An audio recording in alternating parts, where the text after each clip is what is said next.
और हर तरह से जींद को अच्छी तरह से संभालने का काम भी किया। वहीं पर हमारी बहन डॉक्टर लवलीन मोहन जी, डॉक्टर पूनम मौर्य जी, जयवीर राणा जी, जयनारायण गहलावत साहब, विजय सैनी जी, डॉक्टर अनिल सैनी जी, विशाल वर्मा जी, डॉक्टर जसबीर सिंह जी, डॉक्टर राजेश बंसल जी, और विशेष तौर पर मैं जिक्र करूंगा हमारे अपने वीसी डॉक्टर रामपाल सैनी जी का, जिन्हें विशेष तौर पर माननीय मुख्यमंत्री जी ने जींद भेजने का फैसला किया और उसका विशेष कारण भी रहा। मेरे पिताजी जब विधायक रहे तो ये यूनिवर्सिटी न होकर एक रीजनल सेंटर थी और रीजनल सेंटर से यूनिवर्सिटी में तब्दील कराने का काम विधानसभा में महिरपुर यूनिवर्सिटी का हवाला देकर इसे यूनिवर्सिटी बनाने का काम किया गया। और वहीं पर जिस प्रकार से मैंने आपसे जिक्र किया कि ये जिम्मेवारी अब हमारे डॉक्टर रामपाल सैनी जी को दी गई, माननीय मुख्यमंत्री जी ने विशेष तौर पर इनसे कहा कि ये आपके लिए एक चुनौती है जींद यूनिवर्सिटी, और मैं उम्मीद करूंगा कि हरियाणा की एक अच्छी यूनिवर्सिटी में इसका नाम होगा। इस उम्मीद के साथ माननीय मुख्यमंत्री जी ने ऐसे नायाब हीरे को चुनने का काम किया। वहीं पर इनके लिए मैं दो शब्द कहना भी चाहूंगा कि शाखें झुक भी जाएं, शाखें झुक भी जाएं तो क्या, तूफान का क्या कर लेंगी। शाखाएं झुक भी जाए तो क्या, तूफान का क्या कर लेंगी। जड़ों में दम हो तो पेड़ आंधियों से भी जीत जाते हैं। ऐसी उम्मीद मैं वीसी महोदय से करूंगा कि जो जिम्मेवारी माननीय मुख्यमंत्री जी ने इन्हें देने का काम किया है उसे बड़ी बाखूबी से निभाने का काम करेंगे। और वहीं पर अगर जिक्र करूं हमारे प्रांत के माननीय मुख्यमंत्री नायब सैनी जी का, जिस प्रकार से नाम है उसी प्रकार से वो अपने नाम को लेकर हरियाणा को नायाब बनाने का काम कर रहे हैं। उनका एक ही मकसद है कि किसी तरह से जिस नींव की प्रारंभिकता बाबूजी मनोहर लाल जी ने करनी शुरू की कि पारदर्शिता के आधार पर नौकरी देने का काम किया जाए, वह अन्य ऐसी स्कीमें निकाली जाए, युवाओं के लिए कुछ ऐसा किया जाए, ऐसी सोच के साथ हमारे प्रांत के माननीय मुख्यमंत्री जो कार्य कर रहे हैं उनके लिए भी मैं एक जिक्र करूंगा। जोश हो या जुनून हो, भरपूर होना चाहिए। माननीय मुख्यमंत्री जी की एक सोच है, जोश हो या जुनून हो, भरपूर होना चाहिए।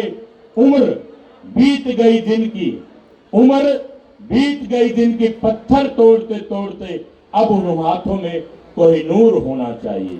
ऐसी सोच हमारे प्रांत के माननीय मुख्यमंत्री जी की है।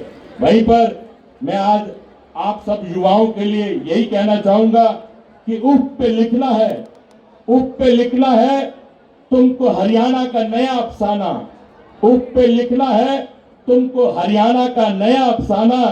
कदम बढ़ाते रहो, कामयाबी खुद राह दिखाती जाएगी। और मेरे प्रिय साथियों, हरियाणा की धरती वीरता, परिश्रम और संस्कृति इन तीनों की जननी है। यहाँ पर खेतों में भले फसलें उगती हैं, पर हरियाणा की असली उन्नति युवा और उनकी कला से उठती है। हरियाणा का उत्सव केवल एक कार्यक्रम ही नहीं, यह हमारी परंपराओं और उत्सर्ग और हमारी संवेदनाओं का संगम है। वहीं पर जो हमें याद दिलाता है कि आपकी जड़ें, आपकी संस्कृति है, आपका प्रदेश आपके लिए मूल्य है, उनके मजबूत रखें, इस पर गर्व करें। आज अगर हम देखें कि हमारा ही पड़ोसी मुल्क, हमारा ही पड़ोसी प्रांत पंजाब के आज हालात क्या है, आप लोगों के सामने किस प्रकार से नशे ने पंजाब की जवानी को बर्बाद कर दिया है। लेकिन आज जिन चीजों के नाम पर पहले पंजाब जाना जाता था, चाहे वो खिलाड़ियों को लो हो, चाहे वो शिक्षा को लेकर हो, आज अगर हम देखें तो पंजाब बिल्कुल पिछड़ चुका है। क्योंकि जब से भारतीय जनता पार्टी का राज आया तो आप लोगों के सामने किस प्रकार से युवाओं को हर प्रकार से, हर तरह से, चाहे वो शिक्षा का क्षेत्र हो, चाहे वो खेल का क्षेत्र हो, चाहे वो कोई भी क्षेत्र हो, उसमें बढ़ावा देने के लिए हमारे प्रांत के माननीय मुख्यमंत्री जी निरंतर कार्य कर रहे हैं। मैं आपको बताना चाहूंगा, क्योंकि आज अगर आप फौज को देख लीजिए, किसानी में देख लीजिए, जवानों को देख लीजिए, आज अगर आप किसी भी क्षेत्र में देखें, खिलाड़ियों को देखें, तो आप लोगों के सामने और जिस प्रकार से नशा हमारी तरफ बढ़ रहा है, प्रांत के माननीय मुख्यमंत्री नायब सैनी जी ने साइक्लोथॉन ऐसी यात्राएं निकालकर प्रत्येक व्यक्ति से ये कहा कि आप अपने आप में संकल्प लें और इस नशे से दूर रहें, क्योंकि मेरे जवान भाई बहन अच्छी तरह जानते हैं कि नशे से दूर रहेंगे तो वो दिन दूर नहीं जब हमारे देश के प्रधानमंत्री माननीय नरेंद्र मोदी जी का संकल्प है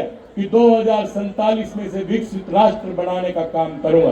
क्योंकि ये विकसित राष्ट्र कोई आम व्यक्ति नहीं बना सकता। जहां पर पूरे देश का सहयोग होगा, वहां सबसे ज्यादा अगर योग होगा, सहयोग होगा तो युवाओं को होगा। क्योंकि युवा को अगर हम उल्टा कर देते हैं तो युवा का उल्टा शब्द ही वायु है, और वायु का कोई सामना कर नहीं सकता। और 2047 में हमारे देश को अगर विकसित राष्ट्र कोई बना सकता है तो आप युवा पीढ़ी बना सकती है। यही मैं आप लोगों को कहना चाहता हूं। इस उत्सव में हर जिले की हर पृष्ठभूमि में आए कलाकार जब तक एक मंच पर बैठते हैं तो एक साथ प्रदर्शन करते हैं, वहीं पर हमारी उस महान परंपरा को जीवित भी करता है। हरियाणा में ना कोई छोटा है, ना कोई बड़ा है, ना कोई हर प्रकार से अपनापन अगर आज आप देखें तो हरियाणा की संस्कृति दिखाती है। वही हरियाणा की संस्कृति कुछ बेजल होती जा रही है, लेकिन आज मैं ये कहूंगा कि वीसी महोदय ने और आप सभी ने मिलकर जो संस्कृति को बढ़ावा देने के लिए ये कार्यक्रम किया, इसका मेन मोटो आपने संस्कृति को बढ़ावा देने के लिए किया है, इसके लिए आप बधाई के पात्र हैं। क्योंकि जो हमारी संस्कृति लुप्त होती जा रही है उसे आप बढ़ावा देने का काम कर रहे हैं। एक बार पुनः मैं आप सबका बहुत बहुत धन्यवाद करता हूँ, बहुत बहुत आभार व्यक्त करता हूँ। कामयाबी का सफर इनाम ही नहीं, कामयाबी का सफर इनाम ही नहीं, इंसान के इरादों से शुरू होता है। और वहीं पर आज इस मंच पर बैठे हुए और मेरे सन्मुख बैठे हुए सभी युवा युवतियों की आंखों में वही चमक, वही इरादे देख रहा हूं। मैं उम्मीदों के यही शमाएं यूं ही जलती रहे, उम्मीदों की शमाएं यूं ही जलती रहे, हमारी संस्कृति की खुशबू यूं ही फैलती रहे। इन्हीं बातों के साथ अपनी वाणी को विराम देता हूं और आप सबका बहुत बहुत धन्यवाद करता हूँ, बहुत बहुत धन्यवाद करता हूँ। आप सबने मुझे इतना प्यार दिया, इसके लिए मैं आप सबका तहे दिल से आभार व्यक्त करता हूँ।